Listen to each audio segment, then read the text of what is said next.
कौन था वह शासक जिसको जन्मजात नेता कहा जाता था? किसकी फौज एशिया की दूसरी सबसे अच्छी फौज थी? किसने अपने राज्य को अंग्रेजों के अतिक्रमण से बचाए रखा? ये जानते हैं ऐसे ही अटपटे सवालों के कुछ जवाबों को इस वीडियो के माध्यम से। 18वीं सदी के अंत में सुकरचकिया मिस्र के प्रधान राजा रणजीत सिंह ने प्रमुखता प्राप्त कर ली। वह एक ताकतवर और साहसी सैनिक, कुशल प्रशासक थे। वह जन्मजात नेता थे। उन्होंने 1799 में लाहौर और 1802 में अमृतसर पर कब्जा कर लिया। उन्होंने सतलज के पश्चिम के सभी सिख प्रधानों को अपने अधीन कर लिया और पंजाब में अपना राज्य कायम किया। बाद में उन्होंने कश्मीर, पेशवा और मुल्तान को भी जीत लिया। राजा रणजीत सिंह की नई फौज केवल सिखों तक ही सीमित नहीं थी। उन्होंने गोरखा, बिहारी, उड़िया, पठान, डोगरा तथा पंजाबी मुसलमानों को भी अपनी फौज में भर्ती किया।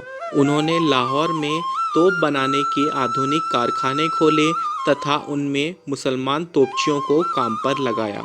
कहा जाता है कि उनकी फौज एशिया की दूसरी सबसे अच्छी फौज थी।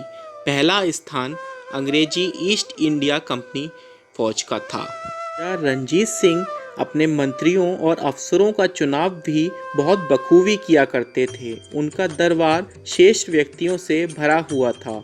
धर्म के मामले में वह एकदम सहनशील हुआ करते थे।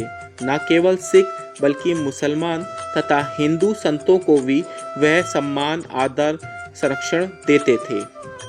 उनका महत्वपूर्ण मंत्री और सेनापति मुसलमान और हिंदू थे। उनका सबसे प्रमुख और विश्वास पात्र मंत्री फ़कीर अजहरुद्दीन था। उसका वित्त मंत्री दीवान दीनानाथ था। किसी भी दृष्टि से राजा रणजीत सिंह द्वारा शासित पंजाब एक सिख राज्य नहीं था। राजनीतिक सत्ता का इस्तेमाल केवल सिखों के फायदे के लिए नहीं होता था। सिख किसान उतना ही उत्पीड़ित था जितना हिंदू या मुसलमान किसान था। वस्तुत राजा रणजीत सिंह के अधीन एक राज्य के रूप में पंजाब का ढांचा 18वीं शताब्दी के अन्य भारतीय राजाओं की तरह ही था। जब 1809 में अंग्रेजों ने राजा रणजीत सिंह को सतलज पार करने से मना कर दिया और नदी के पूर्व के सिख राज्यों को अपने संरक्षण में ले लिया, तब उन्होंने चुप्पी साध ली, क्योंकि उन्हें मालूम था कि उनके पास अंग्रेजों का मुकाबला करने की शक्ति नहीं है। इस प्रकार उन्होंने अपने राजनीतिकता और यथार्थवाद और सैनिक शक्ति के जरिए अपने राज्य को अंग्रेजों के अतिक्रमण से बचाए लिया। वह विदेशी खतरे को हटा नहीं सके। उन्होंने उस खतरे को अपने उत्तराधिकारियों के लिए छोड़ दिया।